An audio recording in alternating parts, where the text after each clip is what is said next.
बिस्मिल्लाहिर्रहमानिर्रहीम। अस्सलाम वालेकुम नाज़रीन, आप यूट्यूब चैनल देख रहे हैं। मैं इमरान खान हूँ। ये एक ख़ास वीडियो है और क्योंकि बहुत सारे लोगों ने मुझे कहा कि वो इस बारे में जानना चाहते हैं और इस पर एक स्पेशल वीडियो बनाए। इस वीडियो का जो आपने टाइटल देखा होगा उसी से आपको आइडिया हो गया होगा कि ये नॉर्मल न्यूज़ की वीडियोज़ की तरह नहीं है। यानी इसका टाइटल है कप्तान से कैदी नंबर 804 तक। इमरान खान साहब ने ये सफ़र कैसे तय किया, इस बीच में ज़ाती तौर पे मैंने कौन सी चीज़ें देखी और जो पर्सनल मेरे एक्सपीरियंसेस हैं, मेरी जब इमरान खान साहब से मुलाकात हुई तो कौन सी चीज़ें हुई थी और ये सारी सूरत-ए-हाल क्यों पेश आ रही है जिसमें आज पूरा पाकिस्तान फंसा हुआ है और इमरान खान साहब उनके गिर्द घूम रही हैं सारी चीज़ें। ये क्यों हो रहा है, इसके लिए थोड़ा सा आपको मैं बैकग्राउंड बताता हूँ। देखा, इंसान जो है ना वो अपनी पूरी ज़िंदगी में एक जैसा नहीं होता।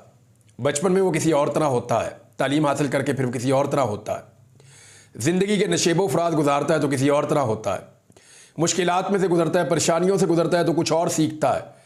तो इंसान अपनी सारी ज़िंदगी सीखता रहता है। जो लोग नहीं सीखते वो पीछे रह जाते हैं। अच्छा, इसमें पीछे रह जाने का मतलब ये नहीं है कि वो ज़्यादा पैसे नहीं कमाते या उनके पास हो सकता है उनके पास डायरेक्ट एक फार्मूला है जी, पैसे कमा रहे हैं, फैक्ट्रियाँ लगी हुई हैं, बनाई जा रहे हैं, करप्शन करी जा रहे हैं। पीछे रहने का मतलब ये नहीं होता कि पैसों में पीछे रह गए। पीछे रहने का मतलब ये होता है कि वो अपने आप को एक लेवल से ऊपर उठा नहीं सके। नबी अकरम सल्लल्लाहु अलैहि वसल्लम से तो अच्छी मिसाल दुनिया में हो ही नहीं सकती ना। तो आप दुनिया में सबसे बुलंद मुकाम पे हैं, लेकिन अगर उस दौर में दुनियावी नुक्ता नज़र से आप देखें तो आपके वसाइल नायत कम थे, बहुत मुश्किल ज़िंदगी आपने गुजारी है। तो आगे निकल जाने का मतलब यह होता है कि आपने इंसानियत की सतह पे अपने आप को किस लेवल पे बुलंद किया है। आपके अफकार, आपकी सोच, आपकी सलाहियतें, आपने उनमें कितना निखार पैदा किया है। तो आप हर दिन सीखते हैं और जो लोग सीखते हैं वही आगे बढ़ते हैं। लेकिन कुछ चीज़ें ऐसी होती हैं जो इंसान के अंदर तब्दील नहीं हो सकती। मिसाल के तौर पे बेशुमार लोग ऐसे होते हैं जो पैदाइशी तौर पे बहुत बहादुर होते हैं, उनके ख़ानदान में भी लोग बहादुर चले आ रहे होते हैं। कई नस्लों के बारे में लोग कहते हैं कि यार ये वाली नस्ल के लोग बड़े बहादुर होते हैं। कईयों के बारे में कहते हैं ये थोड़े से लालची होते हैं, कईयों के बारे में कहते हैं ये थोड़े से कंजूस होते हैं। तो इनमें भी कुछ थोड़ी बहुत हकीकत होती है। इंसान की नेचर को तब्दील करना ज़रा मुश्किल काम है। लोग अपने आप को ओवरकम करते हैं, सीखते हैं, लेकिन ये चीज़ें ज़्यादातर तब्दील नहीं होती। यानी एक आदमी जो है आदी है एक्सरसाइज का, वो बाकियों से मुख्तलिफ ही होगा। एक आदमियों से गुस्सा जल्दी आता है, एक आदमियों से गुस्सा आता ही नहीं है। एक आदमी है वो डट जाता है, अड़ जाता है, पीछे नहीं हटता, किसी बात के ऊपर जो है वो ठान लेता है तो पूरी करता है, मुकाबला करने का आदी है। दूसरा आदमी है वो कंप्रोमाइज्ड है, वो हमेशा कंप्रोमाइज कर लेता है। जब भी मुश्किल पड़ती है वो नीचे बैठ जाता है, ज़मीन पे लेट जाता है। तो उसकी तरबियत और तबीयत वैसी ही है। तो इमरान खान साहब जो हैं वो एक कैप्टन से एक कैदी नंबर 804 तक का उन्होंने एक सफ़र तय किया है। आज पाकिस्तान में नहीं, दुनिया में उनका तोती बोलता है। इसकी वजूहात क्या है, वो यहाँ तक कैसे पहुँचे, इसके लिए मैं आपको थोड़ा सा बैकग्राउंड वो बताऊँगा। जब मेरी इमरान खान साहब से पहली मरतबा तफसीली मुलाकात हुई, उससे पहले मुलाकात ऐसी ही थी, खान साहब सेमिनार में बोल रहे हैं, हम सुन रहे हैं, वो कोई तकरीर कर रहे हैं, हम कवरेज कर रहे हैं। तो मुझे 2011 में मौका मिला इमरान खान साहब के साथ बैठ के तफसील से बात करने का। मैंने एक इंटरव्यू भी किया था उस दौर में। एक इमरान खान साहब ने वहां पे मुझे एक बात की और वो बात मैंने पहली मरतबा सुनी। उन्होंने कहा, इमरान, एक होती है किलिंग इंस्टिंक्ट। ये बात मैंने उस दिन से मुझे आज तक याद है। इमरान खान साहब ने कहा कि इमरान, एक होती है किलिंग इंस्टिंक्ट। इसका मतलब यह होता है कि जब आप अपने दुश्मन को काबू कर लें और जकड़ लें तो फिर आप उसको तब तक ना छोड़ें जब तक आप जीत ना जाएं। मैंने किलिंग इंस्टिंक्ट के ऊपर जो है वो पढ़ा, मैंने देखा एग्जैक्टली ये ऐसी चीज़ है, ये फाइटर्स को सिखाई जाती है। यानी अगर आपका दुश्मन नीचे जा रहा है तो फिर आप उसके ऊपर ताबड़तोड़ हमले करें जब तक कि वो शिकस्त ना खा जाए या उसका आप काम तमाम ना कर दें, तब तक आपने उसको छोड़ना नहीं है। और मैंने खान साहब से, हम जर्नलिस्ट हैं, सवाल करने की आदत है, मैंने पूछा, खान साहब, अगर आपके दुश्मन की किलिंग इंस्टिंक्ट बहुत अच्छी है और आप फंस गए, उसके काबू आ गए, देन व्हाट, फिर क्या होगा? तो इमरान खान साहब ने कहा, जी फिर तो लास्ट बॉल तक। यानी ये पूरा लुब्बे लुबाब है इमरान खान साहब की ज़िंदगी का कि अगर उनका दुश्मन, उनका मुखालिफ उनके काबू आ जाए तो फिर वो इस बात पे बिलीव करते हैं कि जब तक कि मैं इसको शिकस्त नहीं दूंगा मैं इसको नहीं छोड़ूंगा। लेकिन अगर कभी वो खुद काबू आ जाए तो वो इस चीज़ पर बिलीव करते हैं कि मैं आखिरी बॉल और आखिरी खून के कतरे तक मुज़ाहमत करूंगा। और ये बात इमरान खान साहब ने मुझे कई दफ़ा, मैंने वैसे भी उनको कहते हुए सुना, लेकिन ये मुझे उन्होंने एग्जैक्टली इन्हीं अल्फाज में ये बात बताई थी। 3 जुमले अगर आप इमरान खान के अपने सामने रखें ना, तो हार जीत के इस सारे मामले को, मामला हार जीत का है ना, इमरान खान हार नहीं मान रहा। बात इतनी सी है, हर थोड़े दिन बाद सोशल मीडिया पे लिखा होता है कि शौकत खानम आपका बेटा हार नहीं मान रहा। सारी कोशिशें करके देख ली, पूरे जग का जोर लगा लिया, एक एक पत्ता खेल दिया, अपने लेवल से नीचे चले गए बहुत बड़े बड़े लोग, हार ही नहीं मान रहा। तो शौकत खानम का बेटा हार नहीं मान रहा, यह बात जो है वो आप अक्सर सोशल मीडिया पे पढ़ते भी हैं। तो हार जीत के ऊपर 3 चीजें इमरान खान ने बहुत इंपॉर्टेंट कही और वो रिकॉर्ड का हिस्सा है। इन्हें आप जहन में रखेंगे तो आपको समझने में मदद मिलेगी कि इमरान खान के साथ हुआ क्या और वो ये सब क्यों कर रहे हैं। नंबर 1 वो ये जुमला है जो बार बार कहते हैं कि हारता वो है जो हार मान लेता है। ये कहने में छोटी सी बात है, एक जुमला है, लेकिन ये आपको एक आदमी की पूरी नेचर का बता देता है कि हारता वो है जो हार तस्लीम कर लेता है। जो हार नहीं मानता, लगा रहता है, लगा रहता है, लगा रहता है। मुझे याद है जावेद चौधरी ने एक कॉलम लिखा था, उन्होंने कहा कि एक टर्मिनेटर, एक फिल्म आई थी अंग्रेजी, उस फिल्म के अंदर एक कैरेक्टर था, उसको सारे मारते हैं, तोड़ते हैं, फोड़ते हैं, वो गिर जाता है, गोलियां लगती हैं, सब कुछ तबाह बर्बाद हो जाता है। वो उठता है, कपड़े झाड़ता है, फिर गले पड़ जाता है। तो इमरान खान पाकिस्तानी सियासत के टर्मिनेटर है। जितनी दफा इनको लोगों ने गिराया, जितनी दफा इनको मिट्टी में रोला, जितनी दफा इनकी इज्जत खराब की, जितनी दफा इनको परेशान किया, यानी तलाक तक इमरान खान साहब की करवा दी, उनके बच्चे तक उनसे छिन गए, उनकी खूबसूरत जिंदगी उनसे छिन गई, गोलियां इमरान खान साहब को लगी, जख्मी इमरान खान साहब हुए, गिरफ्तार बार बार हुए, कैरेक्टर असैसिनेशन बदतरीन की गई, मुसलमान होने के बावजूद बदतरीन फतवे लगाए गए। कोई पाकिस्तान में ऐसा गंदा कार्ड नहीं है जो इमरान खान के खिलाफ इस्तेमाल नहीं किया गया। लेकिन इसके बावजूद यह आदमी टर्मिनेटर की तरह है, उठता है, कपड़े झाड़ता है, सीधा खड़ा होता है, फिर गले पड़ जाता है। यह है जी इमरान खान। तो ये जो पहली बात उन्होंने की ना कि हारता वो है जो हार मान लेता है, तो हार नहीं माननी। एक तो ये इमरान खान साहब का पहली चीज आप हार जीत में देख लें। दूसरी एक और बात वो कहते हैं जो हार के खौफ से मैदान में उतरता है वो जीत नहीं सकता। उसकी बॉडी लैंग्वेज ही डिफेंसिव है। वो इस डर के साथ मैदान में जा रहा है, मैं हारी ना जाऊं, मैं हारी ना जाऊं, ये ना हो जाए, वो ना हो जाए। खदशात आदमी को जीतने नहीं देते। इमरान खान साहब ने इसको सिंप्लीफाई किया कि जो आदमी हार के खौफ से मैदान में जाएगा उसके जीतने के इम्कानात खत्म हो जाएंगे, क्योंकि वो जीतने वाली बॉडी लैंग्वेज के साथ, उस कॉन्फिडेंस के साथ नहीं जा रहा, वो हार के खौफ के साथ जा रहा है, तो जीत नहीं पाएगा। उसकी स्ट्रेटेजी कुछ और होगी, डिफेंसिव। यहां आपको इमरान खान के बारे में दूसरी बात समझ आनी चाहिए कि नंबर 1 वो हार नहीं मानता, नंबर 2 उसे हारने का खौफ भी नहीं है, वो जाता ही जीतने के लिए। नंबर 3 एक तवक्कल वाली बात है जो इमरान खान साहब कहते हैं कि हारना और जीतना अल्लाह के हाथ में है, हमने मुकाबला करना है और कोशिश करनी है। और ये बात 1 मरतबा नहीं, 1000 मरतबा वो कर चुके हैं कि हार जीत मेरे अल्लाह के हाथ में, हम कोशिश करेंगे पूरी। तो ये 3 चीजें अगर आप इकट्ठी करें कि एक आदमी है, उसका तवक्कल है, वो ये कहता है कि जी हार जीत अल्लाह के हाथ में, मैंने तो कोशिश करनी है, तो उसने सब कुछ अल्लाह पे डाल दिया। ये सबसे आसान है।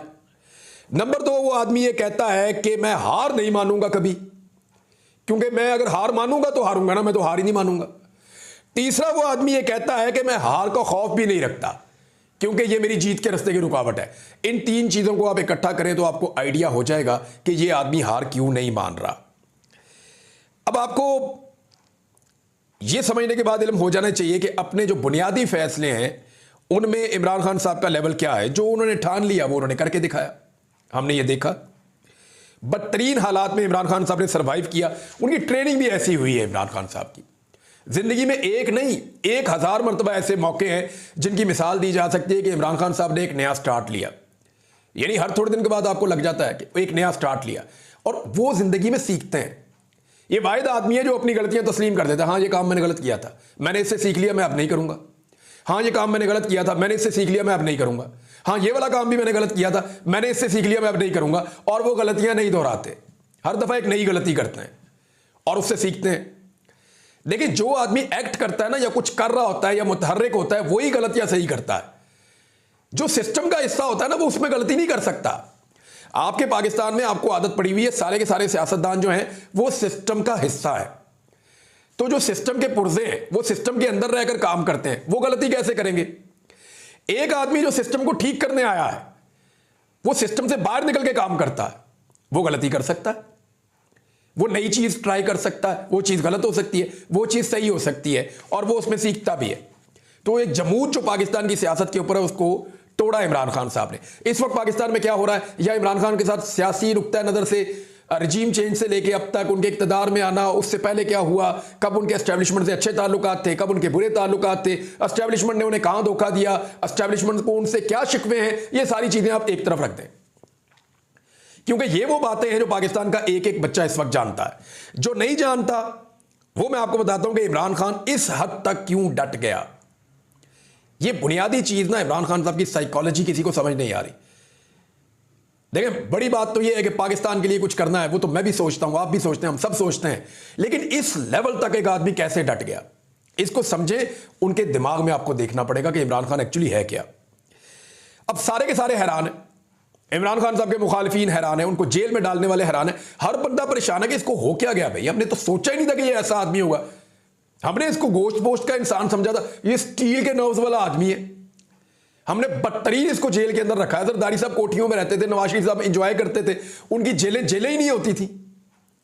सहाफियों ने किताबें लिखी हुई हैं, बताया हुआ है कि इनकी जेलें कैसी हैं, लेकिन इमरान खान को बदतरीन जेल में रख के नहीं तोड़ पाया पूरा सिस्टम, और सिस्टम खुद हैरान है कि यार ये कैसा आदमी है जिसको हमने पकड़ लिया। मैं जब अगवा था ना तो एक बंदा मेरे पास आया, वो नकाब में मेरे साथ बात करते थे, उन्होंने मुझे एक सवाल किया कि इमरान खान कब तक टूट जाएगा। ये गालिबन कोई अगस्त के महीने की बात है, अब तो मुझे पता है ना कि 5 अगस्त को वो गिरफ्तार हुए थे, लेकिन ये अगस्त के मिड की कहीं की बात है, उस वक्त तो मुझे कुछ दुनिया का पता ही नहीं था। तो मैंने उन्हें कहा जी कि पकड़ लिया आपने उसको, इमरान खान को? अच्छा, मैंने ऐसे शो किया जैसे मुझे इससे कोई धचका ही नहीं हुआ, मैं उनकी कैद में था, मैं ये कहता था कि मेरी यहां से जान छूटे, मैं किसी तरह निकलूं, तो आप वो मेरी कंडीशन आप समझ सकते हैं। उन्होंने कहा जी पकड़ लिया। मैंने कहा जी किधर है? मुझे उस बंदे ने बताया जी कि इमरान खान अटक जेल में। मैंने अगला सवाल किया जी उनको क्लास कौन सी दी है? तो उन्होंने कहा जी C क्लास। मैंने कहा जी उसमें क्या होता है? उन्होंने कहा जी गद्दा मिला हुआ है इमरान खान को और पंखा मिला हुआ है, तो पढ़ने के लिए अखबार शखबार मिल जाता है। तो मैंने उन्हें कहा जी मेरे से तो अच्छे ही रह गए। ये मैंने इमरान खान साहब के बारे में वहां पे ये जुमला उन्हें कहा, लेकिन उन्होंने कहा जी जो तुमसे पूछा वो बताओ कि कब तक टूट जाएगा, तुम्हें आइडिया होगा। तो मैंने कहा टूटने का आप मुझे मतलब बता दें। तो मुझे उस शख्स ने कहा कि टूटने का मतलब ये है कि वो माफ़ी मांगे, अपनी गलती तस्लीम करे और माजरत करके जो है वो एक माफ़ी मांगे इस्टेब्लिशमेंट से, अपनी गलती तस्लीम करे और फिर उसके बारे में सोचा जा सकता है। ये है टूटने का मतलब। तो मैंने उन्हें कहा जी जो जहां मुझे आपने रखा है ना, यहां आप इमरान खान को ला नहीं सकते, और जहां आपने इमरान खान को रखा हुआ है वहां जो आप उससे मांग रहे हैं वो आपको देगा नहीं। उन्होंने कहा जी क्या मतलब? मैंने उन्हें एक बात कही थी, मैंने कहा था जी 2 हफ्ते आपके पास हैं, आप इमरान खान साहब के साथ डील कर दें, जो बातचीत आपने करनी है, आपको अपने लिए कुछ अगर ये आप कहना चाहते हैं इमरान खान साहब को कि थोड़ी सी कोई गुंजाइश या कोई पॉलिटिकल रास्ता निकालें तो वो निकल जाएगा। लेकिन अगर आपको ये लगता है कि वो माफ़ी मांगेंगे तो ये चीज़ उनके पास है नहीं, वो आपको नहीं दे पाएंगे, माफ़ी नहीं मांगेंगे वो, और वो ऐसा करेंगे नहीं। और जितना टाइम आप ज़ाया करते जाएंगे तो इमरान खान साहब अपनी कैद के गुलाम बन जाएंगे। ये बात उन्होंने मुझे पूछा कि कैद का गुलाम क्या? मैंने कहा जी फिर वो पिछले दिन गिनेंगे, अगले वाले नहीं गिनेंगे कि मैं बाहर कितने दिनों में आऊँगा, वो गिनेंगे मैं कितने दिनों से अंदर पड़ा हुआ हूँ, मेरे साथ कितना जुल्म हुआ है। तो आदमी अपनी कैद का गुलाम बन जाता है एक वक्त के बाद कि मेरे साथ इतनी ज्यादती हो गई, अब तो सवाल ही पैदा नहीं होता मैं कोई बात मानूं। और मैंने उन्हें कहा कि इमरान खान एडजस्ट हो जाएंगे। फिर मैं सितंबर में आज़ाद हो गया, 25 सितंबर को मैं बाहर आया। कुछ अरसे के बाद मुझे क्योंकि डॉक्टर ने मना कर दिया था कि आपने टीवी नहीं देखना, इसको टीवी ना दिखाएं, इसको अखबार ना पढ़ाएं, इसको चीज़ों से दूर रखें, प्रॉब्लम था थोड़ा। तो मैंने थोड़े दिन बाद बड़ी खामोशी से अपनी बेगम से पूछा कि इमरान खान कहाँ है ना।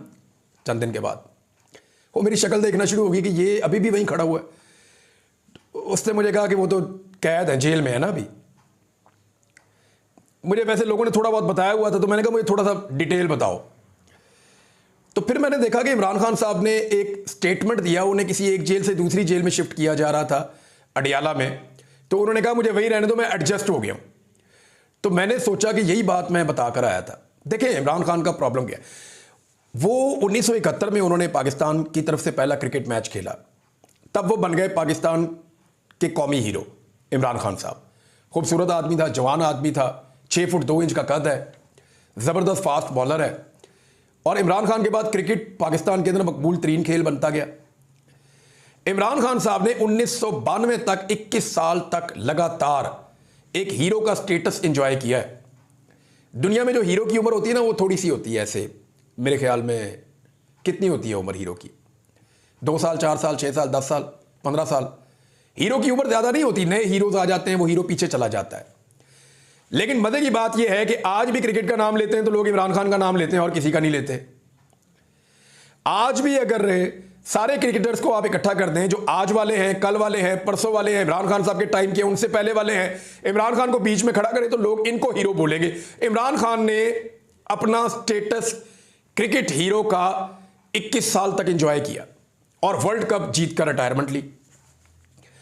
लेकिन ये जो हीरो का स्टेटस है ना, इमरान खान साहब ने क्रिकेट से रिटायरमेंट जरूर ली थी, लेकिन जो हीरो का स्टेटस उनके पास था उससे वो रिटायर नहीं हुए। उन्होंने अस्पताल बनाना शुरू किया, फिर कौम का हीरो। हॉस्पिटल बन गया, यूनिवर्सिटी बनाना शुरू की, फिर कौम का हीरो। यूनिवर्सिटी बनाई, उसके बाद लेक्चर्स देना शुरू किए, फिर कौम का हीरो। फिर सियासत शुरू कर दी, फिर कौम का हीरो। और फिर लगातार 18 साल कोशिश करने के बाद वो पाकिस्तान का वजीर आजम बन गए, फिर कौम का हीरो।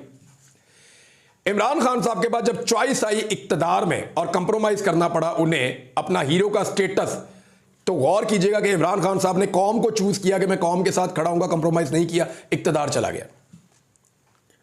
मैं इस बात का गवाह हूं, बहुत सारी चीजें मैं जानता हूं, उसकी तफसील में नहीं जानता, लेकिन एक बात आपको बताता हूं कि 1971 से लेकर अब तक पाकिस्तान की तारीख का सबसे लंबे अरसे तक हीरो रहने वाला शख्स इमरान खान है, 2024 तक। तो आपको क्या लगता है कि उसका जिंदगी का सरमाया क्या है? इमरान खान की जिंदगी का जो सबसे बड़ा एसेट है ना, वो उसका हीरो का स्टेटस है, जो उससे आज तक कोई नहीं छीन सका। आप किसी भी दौर में इन 50 सालों में पाकिस्तान के नंबर 1 हीरो का लिस्ट बनाएं तो पहले नंबर पे हमेशा इमरान खान ही आता है। शुरू हो जाए 1971 से लेकर 2024 तक, नंबर 1 हीरो पाकिस्तान का इमरान खान ही रहा है। हर दौर में, हर मौका पर, हर हैसियत में कोई भी काम कर रहा था, वो नंबर 1 अपनी जगह पे उसने अपने आप को रखा इमरान खान ने। तो अब 2024 में, 2023 में जाकर क्या वो अपना हीरो का स्टेटस जो है वो कंप्रोमाइज कर देगा? एक ऐसे मामले में माफी मांगकर जिसके लिए वो अपने आप को गुनाहगार भी नहीं समझता और लोगों की नजरों में गिर जाएगा। उस उम्र में, यानी 70-72 साल की उम्र में, वो आदमी अब कंप्रोमाइज हो जाएगा जब इंसान ये सोच रहा होता है कि मैंने अपनी ये लास्ट इनिंग बेहतरीन खेलनी है, रिटायरमेंट से पहले मैं अच्छा खेल कर जाऊं। तो इस वक्त इमरान खान साहब अपनी जिंदगी का जो कुल सरमाया है कि सबसे लंबे अरसे तक हीरो का स्टेटस उनके पास है, इस मौके पर तो वो ये स्टेटस नहीं छोड़ने वाले। इसको थोड़ा सा आप समझ जाएं तो आपको आइडिया हो जाएगा। वो आदमी पूरी जिंदगी हीरो की तरह जिया है, तो वो क्यों ना एक हीरो की तरह इस दुनिया से जाए। अल्लाह उन्हें लंबी जिंदगी दे इमरान खान साहब को, लेकिन हीरो की तरह जीने वाला जो 50 साल से ज्यादा हीरो की तरह जिया है, वो क्या ये पसंद करेगा कि वो हीरो की तरह ना मरे? तो इमरान खान इसको एक अपॉर्चुनिटी के तौर पे भी देखेगा। इसको कोई नहीं समझ रहा बात को, लेकिन इस साइकोलॉजिकल कंडीशन को आप समझें। ये बातें अपनी जगह पे है कि वो पाकिस्तान के बारे में जो सोचते हैं, उन्हें लगता है कि ये मुल्क तबाह कर देंगे, उन्हें लगता है ये आइन तबाह कर देंगे, उन्हें लगता है ये मुल्क को खा जाएंगे, उन्हें लगता है कि मुल्क को गलत सिमत लेकर जा रहे हैं, मुल्क को ठीक ट्रैक पे डालना है। ये सारे मिशन अपनी जगह पे, लेकिन एक आदमी की साइकोलॉजिकल कंडीशन को आप समझें। और इमरान खान साहब ने अपने हर काम में हमेशा एक चीज आपको याद रखनी पड़ेगी, मैं कंक्लूड कर देता हूं इसको, कि इमरान खान ने अपने हर काम में हमेशा एक स्टैंड लिया है। दुनिया की तारीख में आप हजारों साल उठाकर देख लें, जो आदमी ग्रे एरिया में नहीं ना रहता, ब्लैक एंड व्हाइट में आता है कि ये ठीक है और ये गलत है, और बड़ा क्लियर हो जाता है कि ये ठीक है, ये गलत है, मैं यहां खड़ा हूं अपनी दलील के साथ, मैं अपनी जगह से नहीं हिल रहा। ऐसे आदमी से या तो लोग सख्त मोहब्बत करते हैं या सख्त नफरत करते हैं। आपको तीसरा आदमी नहीं मिलेगा। आप पाकिस्तान पूरे में सर्वे करवा लें, इमरान खान के बारे में आपको तीसरी सोच के लोग बहुत कम मिलेंगे, ना होने के बराबर। या तो लोग इमरान खान से शदीद मोहब्बत करने वाले आपको मिलेंगे जो उसको फॉलो करेंगे, या शदीद नफरत करने वाले मिलेंगे, क्योंकि इमरान खान ने स्टैंड लिया है। और हजारों साल की तारीख आप उठा ले, जिस आदमी ने भी स्टैंड लिया ना, या तो उसके आशिक बेशुमार थे या उसके मुखालिफ बेशुमार थे। या जो भी था वो बिल्कुल क्लियर था। लाइन बड़ी क्लियर हो जाती है जो आदमी क्लियर लाइन लेता है। हर उस आदमी के साथ आज भी यही होगा जो क्लियर लाइन लेगा। या तो आप उससे बहुत प्यार करेंगे या नफरत करेंगे, आप बीच का रास्ता रख ही नहीं सकते, आपको उसके बारे में ओपिनियन लेनी पड़ेगी। ये ऐसा ही होता है इमरान खान साहब के साथ। तो अगर इन सारी चीजों को आप देखें तो आपको क्या लगता है कि कैदी नंबर 804 इस वक्त जहां पे मौजूद है, क्या उसको उसकी मर्जी के खिलाफ रखा हुआ है? वो इस वक्त अपना वो स्टेटस जो उसके पास पिछले 53 साल से है, वो उसकी पीक इंजॉय कर रहा है। इस चीज को दिमाग में रखें। और उसकी लड़ाई जो है वो इस मुल्क के लिए है। उसके अंदर ये सेटिस्फेक्शन भी है कि मैं right side of the history खड़ा हूं, मेरे साथ मेरे लोग खड़े हुए हैं और मेरे फैसले ठीक हैं और मैं अपने मुल्क के लिए लड़ रहा हूं जो मैंने हमेशा किया। ये है जी इमरान खान की कहानी। मुख्तसर मैं करने की कोशिश की है। अब बहुत सारी चीज़ें मैं कह सकता था, बहुत सारी चीज़ें मैंने इमरान खान साहब से खुद पूछी सुनी। किसी और वीलॉग में कभी आपको बताऊंगा। अब तक के लिए इतना ही। अपना ख्याल रखिएगा, अपने इस चैनल का भी। अल्लाह हाफ़िज़।